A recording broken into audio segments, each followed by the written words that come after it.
Plateforme environnementale. Ce qui se cache derrière ces mots, c'est le chantier du plus grand centre d'Europe d'enfouissement de déchets ultimes de l'industrie automobile. C'est-à-dire tout ce qui ne peut être récupéré ou recyclé après destruction d'une voiture.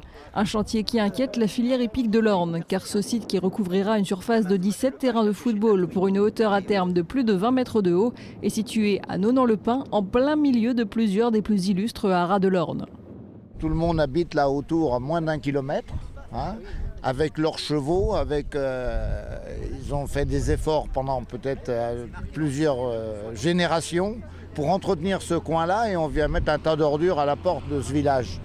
Ça, on ne comprend pas. De là, on voit l'école. L'école, elle est en dessous du château d'eau. Ce site est classé 2, c'est-à-dire non dangereux. Mais d'après un rapport de 2007 du département de l'Orne, des risques de pollution et de nuisances sont possibles. Et forcément, cela préoccupe les éleveurs, notamment à la Reboursière Montaigu, dont les terrains jouxtent le site. Ici, on doit être à 1 km à vol d'oiseau. Et la cour des étalons, on est à peu près à 200-250 mètres. Donc non seulement on aura la vue des travaux et de ce qui va être après, mais on aura le bruit. On aura le bruit des camions, on aura le bruit des trieurs, enfin de tout ce qui se passera. Pour nous, c'est dramatique, c'est une grosse nuisance. Sois pas timide. Vous savez que les étalons, c'est quand même des animaux qui sont un petit peu compliqués quand même à gérer. Ils aiment bien avoir leurs habitudes, le même cadre, le même personnel, pas de bruit, pas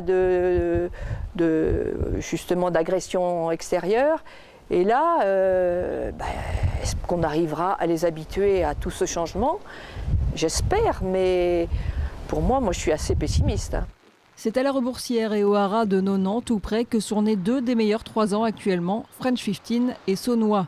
Terre natale aussi du crack trotteur The Best Madric ou du champion de saut d'obstacle Rocher M. Les autorités du monde du cheval sont donc décidées à tirer la sonnette d'alarme. On voit que la menace avec le vent qu'il y a aujourd'hui, quand les poussières vont s'envoler, plus le trafic routier que ça va inclure visiblement, il va y avoir des nuisances importantes à mon avis. Donc c'est pour ça il faut qu'on se mobilise. Maintenant, la deuxième acte va être de savoir comment se mobiliser, dont la SECF éventuellement, ou France Gallo.